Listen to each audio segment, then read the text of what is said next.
कुलदेवता श्री सोमेश्वर, कुलस्वामिनी श्री बंदीजाई यांना साष्टांग नमन करून आपण आजच्या कार्यक्रमाची सुरुवात करूया. गुरुपौर्णिमा. गुरुपौर्णिमा हा दिवस आपल्या संस्कृतीतला अतिशय भावपूर्ण तसाच कृतज्ञता व्यक्त करणारा दिवस आहे. आपल्या अज्ञानाच्या अंधकाराला दूर करणारे आपले मातापिता, आपले शिक्षक, आपले गुरु काय करतात बरं हे सगळेजण? तर आपली प्रगती, आपला विकास याकडे नेणाऱ्या वाटेवरचे आपले तेजोमय असे हे दीपस्तंभ आहेत. आज याच निमित्ताने ह्याच वाटेवरचे काही शिष्य आपापल्या प्रवासाची, आपापल्या मार्गदर्शक गुरूंची महती आपल्याला सांगणार आहेत. तर आज आपण 3 जणांशी संवाद साधणार आहोत. तर त्यातला पहिला जो संवाद साधणारी व्यक्ती आज आपल्या इथे आलेली आहे ती आहे इंटरनॅशनल मास्टर अभिषेक केळकर.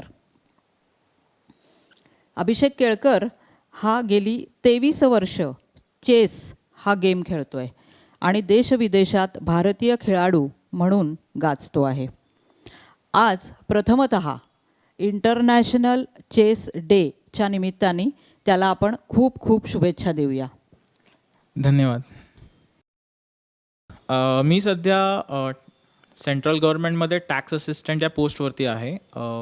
2015 साली सेंट्रल गव्हर्नमेंट GST डिपार्टमेंटची स्पोर्ट्स रिक्रुटमेंट झाली होती. त्यामध्ये माझ्या चेसमधल्या अचिव्हमेंटबद्दल मला सेंट्रल गव्हर्नमेंटचा जॉब मिळाला. सो त्या जॉब व्यतिरिक्त मी स्वतः अजूनही कॉम्पिटेटिव्ह टुर्नामेंटसाठी माझं प्रिपरेशन करतो आहे. आणि सध्या 1.5 वर्षापासून कोविडमुळे ॲक्च्युअल टुर्नामेंट्स इंडियामध्ये आणि फॉरेनलाही होऊ नाही शकल्या. त्यामुळे सध्या ज्या ऑनलाईन टुर्नामेंट्स चालू आहेत त्या ऑनलाईन टुर्नामेंट्समध्ये मी पार्टिसिपेट करतो आहे. त्या व्यतिरिक्त मी चेस प्रमोशनसाठी खूप ट्राय करतो आहे. चेस इन स्कूल हा माझा आवडता विषय आहे.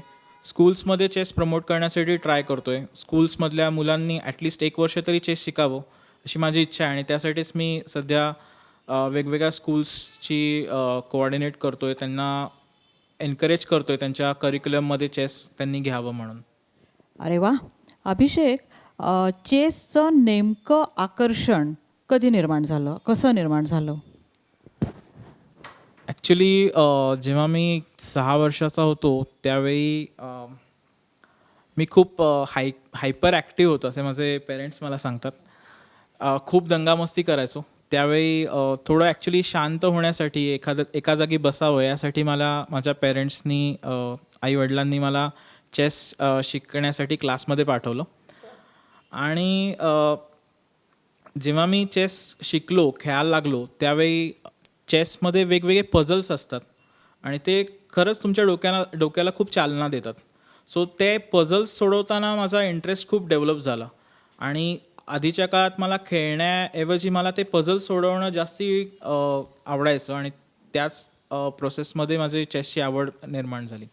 अच्छा, या आकर्षण ते पॅशन हा प्रवास कसा झाला त्याविषयी सांग बरं.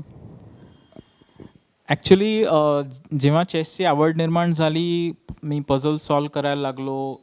आणि ॲक्च्युली अंडर 7 च्या स्टेट टुर्नामेंट झालेल्या मनोहर मंगल कार्यालयात 1999 साली. आणि स्टेट टुर्नामेंटमध्येच पहिली माझी राज्यस्तरीय स्पर्धा होती ती. आणि त्या स्पर्धेतच मी टॉप 2 मध्ये आलो, 2nd नंबरला आलो आणि नॅशनलसाठी क्वालिफाय झालो. बेसिकली जेव्हा प्राइजेस मिळतात तुम्हाला किंवा कॉम्पिटिशन्समध्ये तुम्ही टॉप रँक्समध्ये येता त्यावेळी नॅचरली लहान मुलांमध्ये अजून त्याविषयी आवड निर्माण होते आणि त्याच्यातच अजून बेटर बनण्याची इच्छा पण त्यांची निर्माण होते. त्यामुळे जसे जसे मी टुर्नामेंट्स खेळत गेलो त्याच्यात चांगले रिझल्ट्स, पॉझिटिव्ह रिझल्ट्स मिळत गेले आणि ॲटोमॅटिकली ते पॅशन कधी बनलं हे कळलंच नाही. अभिषेक, ह्या प्रवासातले तुझे गुरु कोण आणि त्यांची कॉन्ट्रीब्युशन तुझ्या या सगळ्या प्रवासातली कशी आहे, काय आहे? ॲक्च्युली जेव्हा सर्वप्रथम चेसबोर्ड घरी आणला होता तेव्हा खरा बुद्धिबळाचा श्री गणेशा आजोबांनी केला. आजोबांनी चेसबोर्ड कसा मांडायचा किंवा त्यातल्या ॲटलिस्ट पीसेस कसे मूव्ह होतात त्याच्याविषयी पहिलं इंट्रोडक्शन तर आजोबांनीच करून दिलं. त्यानंतर बाबा थोडं थोडं शिकवायचे. पण ॲज अ प्रोफेशनल क्लास म्हणून मी 1998 साली मृणालिनी कुंटे आणि अभिजित कुंटे पुण्यातले जे सगळ्यात चांगले कोच म्हणा किंवा ज्यांनी चेसमध्ये खूप काही अचीव केलं आहे त्यांच्याकडे माझं क्लासेस मी जॉईन केले होते आणि तेव्हापासनं तेच माझे गुरु आहेत, तेच माझे मेंटॉरही आहेत अजूनही. ते मला वेळोवेळी गाईड करतात, वेळोवेळी योग्य सल्ले दिलेत त्यांनी आणि अजूनही देतात आणि अजूनही ते माझ्या पाठीशी भक्कमपणे उभे आहेत. त्यामुळे माझ्या बुद्धिबळातलं सर्व काही श्रेय त्या दोघांनाच आहे असं मी म्हणू शकतो. याच्या व्यतिरिक्त बाकी अनेक कोचेस आहेत ज्यांनी मला वेळोवेळी मदत केली, ज्यांचे मी कॅम्प अटेंड केले, क्लासेस अटेंड केले. पुण्यातले अजून एक सर आहेत फडके सर म्हणून. ॲक्च्युली ते खूप वयस्कर 70 वर्षाच्या असल्यापासून मी त्यांच्याकडे बघतोय आणि त्यांनी ॲक्च्युली माझ्या अंगात चेसची खरी पॅशन निर्माण केली. कारण ते 70 वय असतानासुद्धा जे कष्ट घेऊन मुलांना चेसबद्दल नॉलेज द्यायचे आणि त्यांचे एनर्जी लेवल बघून मुलांच्यात पण खरंच एक वेगळी एनर्जी निर्माण व्हायची तेव्हा. त्यामुळे फडके सरांनाही मी माझ्या चेसच्या यशातलं नक्की श्रेय देईन. याच्या व्यतिरिक्त मी बाकी बरेच ट्रेनिंग कॅम्प्स अटेंड केलेत. सूर्यशेखर गांगुली एक ग्रँडमास्टर आहे कोलकात्याचा, मिश्रा सर आहे, फॉरेनचा एक ग्रँडमास्टर आहे. असे वेगवेगळ्या कोचेसबद्दल पण मी गेल्या 10 ते 15 वर्षात वर्क केलं आहे. या सर्वांनाच मी माझ्या बुद्धिबळाचं श्रेय नक्कीच देईन. त्यांना मी सर्वांना गुरुस्थानी मानतो. आता अभिषेक, तुझ्या अचिव्हमेंट्सविषयी आम्हाला सांग. म्हणजे ते आम्हाला सगळीच अचिव्हमेंट्स काही माहिती नाही आहेत, कारण देशाविदेशामध्ये तू जातोस आणि कुठल्या कुठल्या देशांमध्ये तू गेला आहेस आणि भारतीय नेतृत्व केलं आहेस ते आम्हाला सांग. तुझा एखादा अनुभव तुला सांगावासा वाटला तर तो शेअर कर. सगळ्यात पहिले मला फॉरेन टूरला जायचा चान्स मिळाला तो 2003 साली. अंडर 9 एज ग्रुपमध्ये नॅशनलमध्ये मी टॉप 3ला आलो होतो.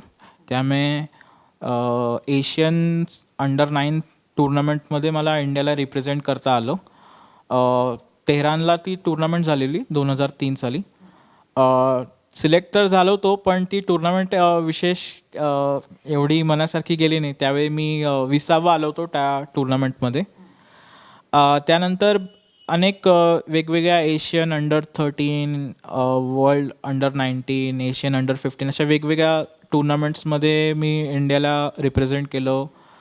पण एक खंत आहे की कधी मेडल एशियन ज्या रेग्युलर एशियन चॅम्पियनशिप असतात किंवा वर्ल्ड चॅम्पियनशिप असतात त्यामध्ये मेडल कधी मिळवू नाही शकलो. टॉप 10, टॉप 15मध्ये बरेच वेळा आलो.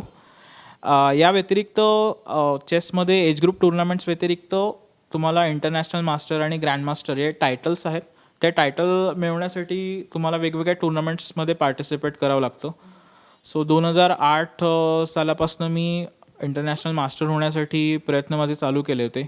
2009 साली स्पेनमध्ये टुर्नामेंट्स खेळायला गेलो होतो. 2012 साली झेक रिपब्लिक, रशिया, दुबई, अबुधाबी या सर्व ठिकाणी टुर्नामेंट्स खेळत होतो.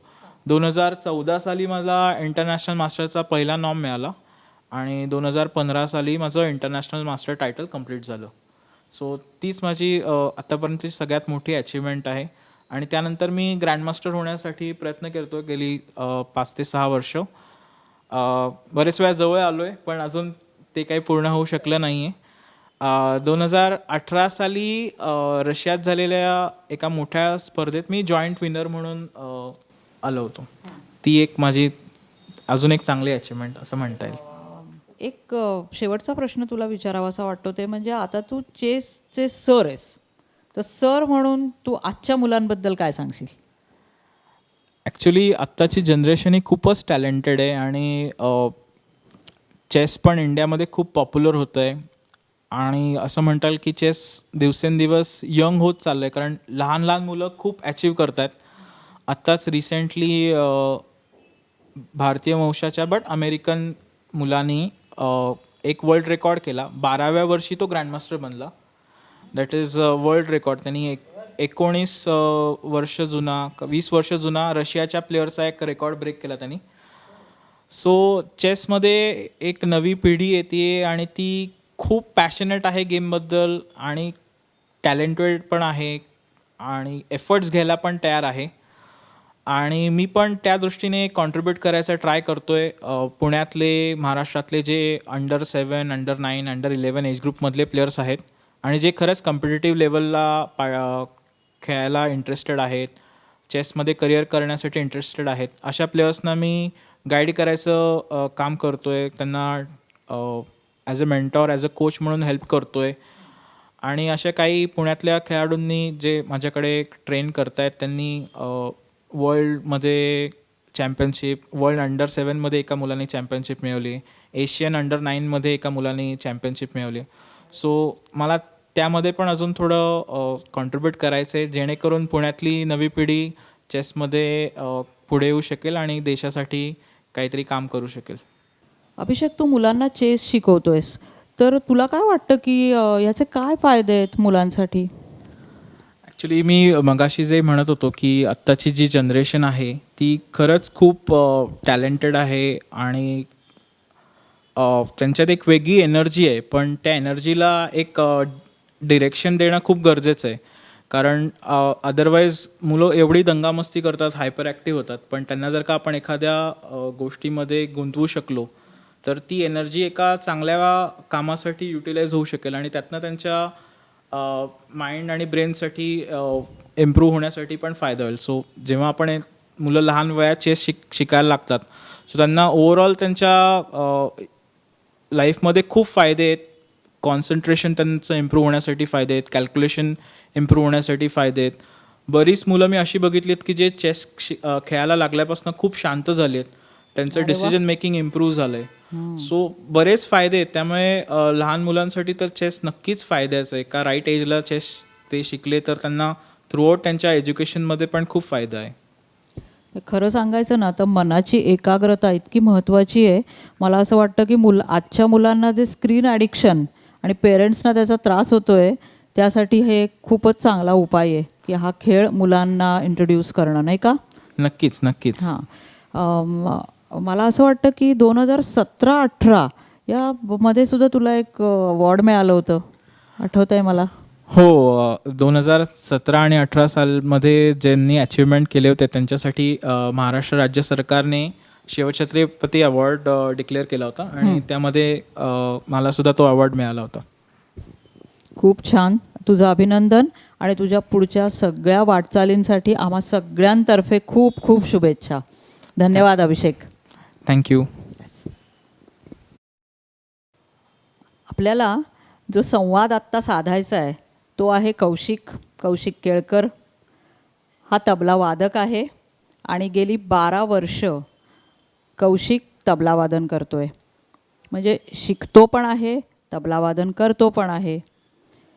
तर आज आपण त्याच्याशी त्याच्या ह्या प्रवासाविषयी संवाद साधणार आहोत.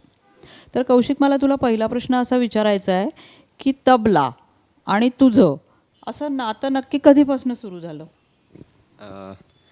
ॲक्च्युली आई गायिका असल्यामुळे संगीताची मला म्हणजे जन्मापासूनच ओळख झाली होती. आणि काहीच महिन्यात म्हणजे आईबाबांना असं समजलं की मला लय आवडते किंवा मला लय थोडीफार समजते. म्हणून अक्षरशः त्यांनी माझ्या पहिल्या वाढदिवसाला मला एक छोटा तबला भेट दिला होता. अरे वा. असं म्हणता येईल की तेव्हापासूनच माझं आणि तबल्याचं नातं जुळलं. आता सध्या तू काय करतोयस? सध्या मी म्हणजे शिक्षण चालू आहे माझं. मी साऊंड इंजिनिअरिंगमध्ये डिप्लोमा करतो आहे. CMEDU कॉलेज आहे बाणेरला, पुण्यात, तिथून. तसंच मी गरवारे कॉलेजमधून मास कम्युनिकेशन करतो आहे. दोन्ही कोर्सेस एकत्र करतो आहे. मला जरा मास कम्युनिकेशनमध्ये तू काय करतोयस ते पण सांग, आणि साऊंड रेकॉर्डिंग ह्याच्यामध्ये आम्हाला थोडीशी माहिती दे की काय काय असतं. ॲक्च्युली साऊंड हा माझा फोकस आहे आत्ता. साऊंडमध्ये मला जास्त आवड आहे आणि भारतात सध्या साऊंडचं फारसं FTI सोडलं तर फारशी सरकारी कॉलेजेस नाही आहेत. तर मग माझा पुढचा असा प्लॅन आहे की मी परदेशात जाऊन साऊंडचं शिक्षण घेईन. त्यामुळे आत्ता मी डिग्री घेतो आहे ती मास कम्युनिकेशनमध्ये घेतो आहे. त्याच्यात मला आवडणारे फोटोग्राफी, साऊंड असेही सब्जेक्ट्स आहेत. त्यामुळे मी मास कम्युनिकेशन करतो आहे. आणि साऊंड इंजिनिअरिंगचा डिप्लोमा आहे, म्हणजे बेसिक नॉलेज साऊंडचं असावं त्यासाठी करतो आहे. तू भरपूर ऐकत पण असशील. हो, संगीत ऐकणं तर चालूच असतं 24 तास. काय काय ऐकतोस नेमकं? जास्त करून क्लासिकल ऐकतो, पण म्हणजे असं काही नाही, जर असेल काही लावलेलं तर मी सगळ्या प्रकारचं ऐकू शकतो संगीत. बरं, आता मला तुझ्या गुरूंविषयी सांग. आजचा आपला फोकस असा आहे की गुरु शिष्य नातं, तर मला तुझ्या गुरूंविषयी सांग. माझं तबल्याचं म्हणजे क्लासमध्ये शिक्षण ॲक्च्युली मी 2रीत असताना चालू झालं. पंडित GL सामंत तबला क्लास आहे कुमठेकर रोडला, तिथे श्री सागर सामंत यांच्याकडे मी शिक्षण घ्यायला लागलो आणि त्यांच्याकडे 3 ते 4 वर्ष मी शिकलो. त्यानंतर त्यांचे वडील श्री सुरेश सामंत यांच्याकडे शिकू लागलो आणि त्यांच्याबद्दल एक खासियत अशी सांगावीशी वाटते की त्यांच्याकडे प्रचंड डॉक्युमेंटेशन आहे सुरेश सामंतांकडे. म्हणजे अजूनही त्यांनी जे तबला ते जे काही गोष्टी शिकवतात त्या सगळ्या गोष्टी त्यांनी स्वतःकडे वह्यांमध्ये लिहून ठेवलेल्या आहेत. अरे वा. त्यांच्याकडे खूप रेअर रेकॉर्डिंग्ज आहेत आणि त्यांच्या शिष्यांना ते सगळं उपलब्ध व्यवस्थितपणे करून देतात. ही त्यांची मोठी खासियत आहे. त्यांच्याकडे सुद्धा मी 3 ते 4 वर्ष शिकलो आणि आता श्री निखिल फाटक हे सुरेश सामंत आणि पंडित योगेश समसी यांचे शिष्य आहेत. त्यांच्याकडे मी सध्या तबल्याचं शिक्षण घेतो आहे. अरे वा वा. मग तुझा रियाज त्याविषयी सांग बरं. म्हणजे मी जेव्हापासून निखिलदादांकडे शिकायला लागलो, निखिलदादा भरपूर टूर्स वगैरे करतात, त्यामुळे त्यांना ॲक्च्युली शिकवायला फारसा वेळ मिळत नाही मला. म्हणजे आधी जसं क्लासला जायचो तसं आता नसतं. म्हणजे निखिलदादांना जेव्हा वेळ असतं तेव्हा ते मला शिकायला बोलवतात. त्यामुळे घरचा रियाज हा महत्त्वाचा असतो, कारण शिकणं थोडं कमी झालं आहे, पण घरी रियाज म्हणजे करतो मी. आणि तुझ्या घरचं जे संगीत वातावरण आहे सांगीतिक, त्यामुळे तर तुझा रियाज अजून छान होत असेल. खूपच आईबरोबर पण भरपूर रियाज असतो. बरोबर बरोबर. तर आपण गुरु शिष्यांविषयी बोलत होतो. हां, तर मला त्यांच्याविषयी सांगताना त्यांच्या भावना, त्यांच्याविषयीच्या भावना सांग, किंवा एखादी आठवण, अनुभव असं मला सांगशील. एक थोडा बदल म्हणजे आधी मी सुरेश सामंतांकडे शिकायचो, तो म्हणजे प्रॉपर तबला क्लास आहे तो पुण्यातला. तर तेव्हा असं असायचं की सोमवार, बुधवार, शुक्रवार 6 ते 7 क्लास आहे. पण जेव्हापासून मी निखिलदादाकडे शिकायला लागलो तेव्हा असं काही ठरलेलं नव्हतं आणि निखिलदादा मला फक्त अजूनही एवढंच सांगतो की सकाळी काय 11 वाजता यायचं आहे. तो जायची वेळ कधीच सांगत नाही. कौशिक, तू साथ नेमक्या कोणकोणत्या कलाकारांना, कोणकोणत्या आर्टिस्टना केली आहेस आजपर्यंत? ॲक्च्युली माझं तबला मी वाजवायला लागलो ते आत्ताच वाजवायला लागलो आहे. त्यामुळे तबल्याचे साथ मी आईला जास्त केली आहे. हां. एक गेले 2 वर्ष मी आईबरोबर वाजवतो आहे. तसंच जयदीप वैद्य असेल किंवा केदार केळकर म्हणून आहे, ते म्हणजे दादासारखे आहेत माझे, त्यांना केली आहे साथ. पण लहान असल्यापासून काही कार्यक्रमांमध्ये मी साईड रिदमची साथ केली होती. बरं. आईला मी बऱ्याच कार्यक्रमांमध्ये साईड रिदम म्हणजे टाळ असेल किंवा बाकी साईड रिदम अशी साथ केली. पंडित शौनक अभिषेकी यांना टाळाची साथ केली. अरे वा. पंडित रघुनंदन पणशीकर, पंडित जयतीर्थ मेवुंडी यांनासुद्धा मी टाळ साईड रिदमची साथ केली. आणि लहान असताना गुंजन नावाचा कार्यक्रम होता, त्याच्यात सगळीच लहान मुलं असतात, तर त्याच्यात मी गायलो सुद्धा होतो. अरे वा वा वा. छान, खूप छान. एक असा प्रश्न मला तुला विचारायचा आहे की तुझ्या आईमुळे तुमच्या घरचं वातावरण सांगीतिक वातावरण असं आहे, तर त्याचा तुझ्यावर झालेला संस्कार काय आहे, तुला काय वाटतं? माझं जे काय संगीताशी प्रेम जे निर्माण झालं ते माझ्या आईबाबांमुळेच झालं. बरोबर. लहानपणीपासूनच संगीत ऐकत आलो आहे, त्यामुळे म्हणजे आईबाबांमुळे हे सुद्धा शिकायला मिळालं की संगीत ऐकायचं कसं. म्हणजे सगळ्या प्रकारचं संगीत लहानपणीपासून ऐकत आलो.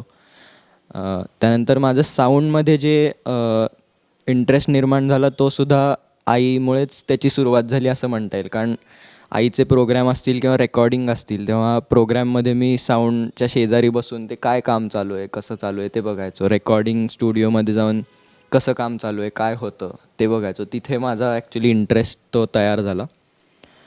आणि अजूनही म्हणजे सपोर्ट पूर्ण आहे आईबाबांचा मला. म्हणजे मला संगीतात करिअर परस्यू करायचं असलं तरीसुद्धा आईबाबांचा पूर्ण सपोर्ट आहे. याचा फायदा म्हणजे खूपच आहे. फॉर्च्युनेट आहे प्रश्नच मी. नाही, प्रश्नच नाही. अपर्णा केळकरांचं तर नाव या क्षेत्रामध्ये आहेच हां, पण मला तुझ्या बाबांविषयी सांग. बाबा ॲक्च्युली म्युझिकमध्ये श्रोता म्हणून इन्वॉल्ड आहेत. ते स्वतः गात नाहीत किंवा काही वाद्य नाही वाजवत, पण ऐकण्यात ते श्रोता म्हणजे एकदम चांगले श्रोता आणि आहेत. शेवटी सपोर्ट, हो, हे जे तू support मगाशी आहेच. म्हणालास हो. तो खूप महत्त्वाचा आहे. आणि आता शेवटचा प्रश्न म्हणजे बोल, मगाशी मी म्हटलं तसं. ठीक आहे. मी निखिल दादानीच बांधलेली एक बंदिश म्हणून दाखवतो. 3 तालमध्ये आहे. हं. धा दिन दिन दा धा दिन दिन दा दा तिन तिन ता ता दिन दिन दा दी किडतक ता किडतक तिकड तिकड गे गे ना करता न गरिग ना तिटकता न धा किडतक दी किडतक ना किडतक दा किडतक दी किडतक ना किडतक दा किडतक दी किडतक ना किडतक दा दा किडतक दी दी किडतक ना ना किडतक ता दा तिकड तान दा तिकड तान दा तिकड तान दा किडतक तिकड दा दा किडतक दी दी किडतक ना ना किडतक दा दा तिकड तान दा तिकड तान दा तिकड तान दा किडतक तिकड दा दा किडतक दी दी किडतक ना ना किडतक ता दा तिकड तान दा तिकड तान दा तिकड तान धा दिन दिन. वा वा वा वा. हातात माईक आहे पण मी टाळ्या वाजवलेल्या आहेत. सुंदर, खूपच छान. तर कौशिक, तुला पुढच्या वाटचालीसाठी आम्हा सगळ्यांकडून खूप खूप शुभेच्छा. Thank you so much. धन्यवाद. थँक्यू. आता आपण जिच्याशी संवाद साधणार आहोत ती आहे अनुजा केळकर. अनुजा केळकर गेली 15 वर्ष भरतनाट्यम ही नृत्य साधना करते आहे. आपण तिच्याशी तिची साधना, तिचा या वाटेवरचा प्रवास याविषयी आता जाणून घेऊया. तर अनुजा, सध्या तू काय करतेस? नमस्कार. सध्या मी कर्नाटक हायस्कूल म्हणजेच कलमाडी शामराव हायस्कूल जी आहे त्यांच्या प्रायमरी सेक्शनमध्ये म्हणजेच स्टँडर्ड्स 1 to 4 ह्या स्टँडर्ड्सला मी शिकवते आहे आणि मी क्लास टीचर आहे. मला असं आता तुला विचारते मी की तू काय सध्या करतेस, तर नृत्य आणि आत्ताचं तुझं प्रोफेशन यांचा काय संबंध तू जोडशील? त्याचा ह्या क्षेत्रामध्ये काही फायदा होतो? हो, तसं म्हणायला गेलं तर खूपच फायदा होतो. कारण नृत्याकडे म्हणजे अगदी मासेसनी नृत्याकडे बघितलं तर नृत्य हे फक्त डान्स, मूव्हमेंट किंवा पदन्यास असं बघितला जातो. पण डान्समध्ये खूप मोठा भाग आहे तो म्हणजे अभिनय, एक्सप्रेशन. आणि एका टीचरला असं सगळेच म्हणतात, म्हणजे it's a very good saying की एका टीचरला एक सुंदर ॲक्टर असण्याची खूप गरज असते. त्यामुळे एक टीचर जर एक चांगली ॲक्टर आणि एक चांगली डान्सर असेल तर तिचं टीचिंग अजून फुलतं.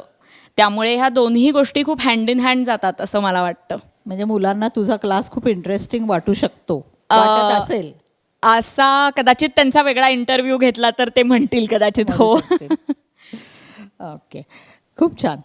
तर तुला असं वाटतं का की नृत्य ही एक साधना आहे, ती एक आराधना आहे, असं तुला वाटतं? हो, नक्कीच. कुठलीही क्लासिकल आर्ट म्हणजे संगीत असो, नृत्य असो, मला असं वाटतं की त्याच्यासाठी रियाज हा खूप महत्त्वाचा आहे. आणि रियाजाचं महत्त्व कळण्यासाठी ती आधी साधना असते आणि ती जोपासायची असते, हे कळणं आधी खूप इम्पॉर्टंट आहे असं मला वाटतं. त्यामुळे हो, ती साधनाही आहे आणि ती आराधनाही आहे. आणि दुसरी सगळ्यात महत्त्वाची गोष्ट म्हणजे ती कंटिन्युअसली करणं खूप महत्त्वाचं आहे. करत राहणं, त्याला एक फ्लो असणं माझ्या दृष्टीने खूप महत्त्वाचं आहे. कितव्या वर्षापासून तू नृत्य करतेस आणि तो प्रवास कसा होता? मी 9व्या वर्षापासून म्हणजे 9 पूर्ण होते, 4थीत होते मी, तेव्हापासून मी डान्स क्लासला जायला लागले. आणि माझ्या आईनी मला डान्स क्लासला घातलं होतं. आणि 9व्या वर्षापर्यंत मी ग्राउंडवर खेळणारी लंगडी, खो खो अशा टाईपची मुलगी होते कम्प्लिटली. आणि आई मला लिटरली ढकलून डान्सला घालायची असं किंवा पाठवायची असं म्हणायला हरकत नाही आहे. कारण तेव्हा मला खरंच डान्स आवडायचा नाही. मला असं वाटायचं की मला ग्राउंडवर जायचं आहे, मला डान्स क्लासला अजिबात जायचं नाही आहे. पण जसं जसं मी मोठं होत गेले, जसं जसं मी परफॉर्म करायला लागले, स्टेजवरचे उत्तमोत्तम परफॉर्मन्सेस बघितले. सुचेता बिडे चापेकरांचा परफॉर्मन्स असो, मनीषा ताईंचा परफॉर्मन्स असो, शमा भाटांचा परफॉर्मन्स असो, माझ्या ज्या गुरु आहेत सायली रानडे, त्यांच्या कॉन्टेम्पररीज, त्यांच्या प्रोग्रॅम्स असो, आणि मला ते जसं जसं आवडायला लागलं, मला स्टेज आवडायला लागलं, मला तो सगळा ड्रेसअप आवडायला लागला, आणि इतका मोठा ऑडियन्स 400-500 लोकांचा हा पुढचे 2 तास आपल्याला बघणार आहे, ही कॉन्सेप्ट त्या वयातल्या बहुतेक मुलींना खूप आवडतेच इन जनरल असं मला वाटतं. सो त्यातलीच एक मी होते आणि मला भयंकर अट्रॅक्टिव्ह वाटलं ते सगळं. तो सगळा ग्लॅम शो मला खूप अट्रॅक्टिव्ह वाटला आणि आय थिंक साधारणपणे 6वी-7वी नंतर मला त्याची खरी आवड निर्माण झाली. आणि त्यानंतर जसं म्हणतात तसं की there was no looking back. मग मी बहुतेक मागे नाहीच बघितलं, मी परफॉर्म करतच राहिले. येस. अरे वा वा, खूप छान. मला आता तुझ्या गुरु शिष्य, म्हणजे आपला आजचा जो विषय आहे गुरु शिष्य नातं, तर त्या संबंधात एक प्रश्न विचारायचा आहे की तू तुझ्या गुरूंविषयी सांग, त्यांच्या आणि तुझ्या नात्याविषयी सांग. नक्कीच. आय थिंक गुरु आणि शिष्याचं हे नातं जे असतं ते खूप वेगवेगळ्या इमोशन्सनी बांधलेलं असतं असं मला वाटतं. आणि त्याच्यातली सगळ्यात मोठी इमोशन म्हणजे प्रेम आणि डिसिप्लिन यामधला एक असा खूप सुंदर असा ब्लेंड असं मला अरे वा, वाटतं. वा. कारण प्रत्येक गुरुमध्ये डिसिप्लिन ही असलीच पाहिजे, पण ती इतकीही नसली पाहिजे की त्या डिसिप्लिनमुळे एखादा शिष्याला असं वाटायला लागेल की मला ही आर्ट आवडतीये की नाही. वा. त्यामुळे त्याच्यामध्ये एक प्रेमाचं परफेक्ट मिक्सचर पाहिजे. म्हणजे कुठलाही पदार्थ करताना जसे आपण त्यातले इन्ग्रेडियंट्स मोजून घालतो, तसं आय थिंक एक चांगला गुरु मध्ये ह्या सगळ्या गोष्टी, प्रेम, डिसिप्लिन, कुठे नक्की फ्रीडम द्यायचा, कुठे नक्की लिबर्टी द्यायची, ह्या सगळ्याची खूप एक छान सांगता पाहिजे. आणि आय थिंक माझ्या गुरुत मला ती मिळाली. अरे वा. माझ्या ज्या गुरु आहेत त्या म्हणजे सौ सायली रानडे राय, आणि त्यांच्याकडे मी माझं इनिशियल विशारद म्हणजे नृत्य विशारद जे असतं, 7 वर्षांचा नृत्य विशारदचा तो प्रवास असतो, त्याला मार्गम असं म्हणतात भरतनाट्यममध्ये. आणि त्याचबरोबर मी गांधर्व महाविद्यालयाच्या सुद्धा 5 परीक्षा दिल्या. आणि त्या देत असताना, ताईबरोबर शिकत असताना आय थिंक आम्ही कसे आहोत नॉट ॲज डान्सर्स पण ॲज ह्युमन बिंग्स हे सुद्धा खूप समजलो. अरे वा वा. सो आम्हाला आमची ओळख निर्माण करून द्यायला आमच्या गुरूंनी मदत केली असं मी म्हणेन. अच्छा, म्हणजे त्या तुझ्या गुरु आहेत फक्त, का अजून कोणी सुद्धा मार्गदर्शक तुझ्या ह्या साधनेमध्ये आहेत? सो जसं मी म्हणले तसं की इनिशियल माझं सगळं शिक्षण जे आहे ते सायली रानड्यांकडे झालं. त्यानंतर त्याला म्हणजे अरंगेत्रम झाल्यानंतर जे विशारद आपण पूर्ण करतो, त्या विशारद नंतर पोस्ट डिप्लोमा नावाचा एक प्रकार असतो. तो जो पोस्ट डिप्लोमा नावाचा प्रकार आहे तो मी नृत्यगंगा म्हणजे सौ सुचेता चापेकर ज्या आहेत त्यांनी स्वतः रिसर्च करून PhD करून नृत्यगंगा हा एक नवीन आविष्कार इंट्रोड्यूस केला. आणि तो म्हणजे की भरतनाट्यम हे नॉर्मल महाराष्ट्रातल्या किंवा मराठी माणसाला किंवा तमिळनाडू सोडून दुसऱ्या स्टेट्समधल्या लोकांना हा पटकन समजणार नाही, पटकन कळणार नाही. यासाठी त्यांनी नृत्यगंगा ही शैली काढली, म्हणजे मराठी कॉम्पोजिशन्स वरती भरतनाट्यम, अरे की तो लोकांपर्यंत पोहोचेल. सो अशा ज्या काही रचना आहेत, वेगवेगळे शब्दम असतील, वेगवेगळी कौतुकम असतील, काही पदं असतील, ही मी सुचेताताईंकडे शिकले. आणि सुचेताताईंकडे 2 वर्ष ते शिकल्यानंतर मी परिमल फडके यांकडेही 3 वर्ष शिकले. आणि त्यांच्याकडे तर म्हणजे खूपच मजा होती, कारण सरांनी कम्प्लीट लिबर्टी दिली होती की तुला जसं शिकायचं, म्हणजे तुझ्या ज्या रचना राहून गेल्या आहेत, आता तू त्या स्टेजला आली आहेस की मला हे शिकायचं आहे, माझं हे राहून गेलं आहे आणि आपण ते करूयात, तुझ्या आवडीचं करूयात, फक्त पद्धत माझी असेल आणि डिसिप्लिन माझी असेल. So I think that was a win win for me. त्यामुळे अरे वा वा. हे माझे म्हणजे हा सगळा माझा गुरूंबरोबरचा आणि त्यांच्याबरोबरच्या रिलेशनशिपचा प्रवास आहे असं मला वाटतं. आता हे सगळं ऐकताना मला असं एक उत्सुकता वाटते की तुला आवडलेला परफॉर्मन्स कुठला आहे? I think this is very confusing, कारण आपल्याला आपले सगळेच परफॉर्मन्सेस मधल्या आवडलेल्या गोष्टीसुद्धा कळतात आणि चुकलेल्या गोष्टी पण आपल्यालाच कळतात. त्यामुळे असं पटकन सांगणं खूप अवघड आहे की कुठला आवडला. पण आय थिंक सगळ्यात जास्ती मेहनत ज्याच्यावर प्रत्येक भरतनाट्यम डान्सर घेते, आणि हे भरतनाट्यम करणारे सगळीच लोक अग्री करतील माझ्याबरोबर, ते म्हणजे अरंगेत्रम. कारण तहान, भूक, घर, शिक्षण सगळं विसरून केलेला परफॉर्मन्स हा अरंगेत्रमचा परफॉर्मन्स असतो असं मला वाटतं. त्यामुळे आय थिंक तो जो काळ होता माझा 2 वर्षाचा, त्याच्यात खरंच सगळं विसरायला लावलं होतं आणि तितकी मेहनत घेतली होती असा परफॉर्मन्स म्हणजे, आणि सर्वात आठवणीत राहील असा परफॉर्मन्स म्हणजे अरंगेत्रम असेल माझं. अरंगेत्रम होता. एक असं महत्त्वाचं विचारावं असं वाटतं की ह्या सगळ्यामध्ये अरंगेत्रम तर झालं, पण अरंगेत्रम हा एक टप्पा आहे आणि त्यानंतर तुम्ही काही गोष्टी परत शिकता, परत परफॉर्मन्सेस करता. तर असा पण एखादा आहे का की हो एक टप्पा झाला आहे आणि आता मला सरांनी काही स्वातंत्र्य पण दिलं आहे आणि आता मी मला स्वतःला एक विसरून असा एखादा परफॉर्मन्स करणार आहे, तर असा पण होता का एखादा? खरं तर असा परफॉर्मन्स म्हणजे हो, परफॉर्मन्सेस असे खूप होते, पण माझ्या आठवणीत परफॉर्मन्सपेक्षा मी म्हणेन की दादर माटुंगा डान्स फेस्टिवल नावाचं एक खूप मोठं इंट्रा स्टेट फेस्टिवल असतं आणि महाराष्ट्रातल्या खूप वेगवेगळ्या शहरांमधनं तिथे मुली परफॉर्म करायला आणि कम्पीट करायला येतात.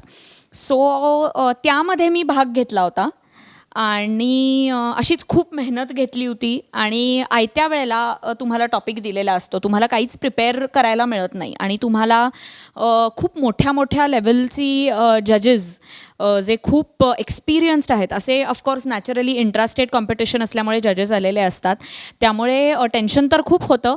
पण आय थिंक ती कॉम्पिटिशन आहे का काय आहे हे कम्प्लिटली मी विसरून त्या दिवशी नाचले होते. आणि ती जी काही 10-12 मिनटं माझा परफॉर्मन्स होता तो झाल्यानंतर त्यांची जी बेल वाजली त्यानंतर मला रिअलाईज झालं की मी कुठे आहे. सो आय थिंक तुम्हाला विसरायला लावणारा परफॉर्मन्स हा बेस्ट परफॉर्मन्स असं मी स्वतःला म्हणजे मी असं सांगू इच्छिते. येस, खूपच छान. मला अनुजा अजून एक प्रश्न तुला विचारावासा वाटतो की भावगीतांवर आधारित नृत्य असा पण काही वेळेला आम्ही नृत्य प्रकार बघितलेला आहे, तर त्याविषयी तू काही सांगू शकशील? हो, नक्कीच. मी जसं मगाशी तुम्हाला म्हटले तसं की आमच्या ज्या गुरु आहेत कलावर्धिनी ट्रस्टच्या आमच्या हेड, त्याच म्हणजे सुजेता चापेकर, तर ह्यांनी नृत्यगंगा ही शैली त्याचसाठी इंट्रोड्यूस केली की सर्वसामान्य लोकांना हे भरतनाट्यम, त्यातली तमिळ किंवा कन्नडा ही लँग्वेज ही थोडीशी अवघड जाते आणि एखादी गोष्ट अवघड वाटली की ती आवडेनाशी होते. तसंच होऊ नये आणि मासेसपर्यंत डान्स पोचावा आणि सो तेच म्हणजे फ्युजन, म्हणजे एखाद्या गोष्टीचा ब्लेंड.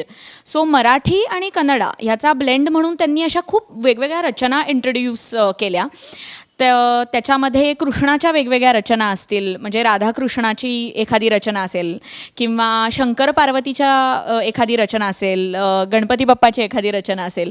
सो ही आम्ही खूप वेगवेगळ्या ठिकाणी परफॉर्म केली. वेगवेगळे शोज असतील किंवा वेगवेगळे फेस्ट्स असतील, अशा ठिकाणी आम्ही मुद्दाम कॉन्टेम्पररी किंवा फ्युजन परफॉर्म करतो आणि आय थिंक त्याला रिस्पॉन्स पण खूप छान दिला आहे लोकांनी.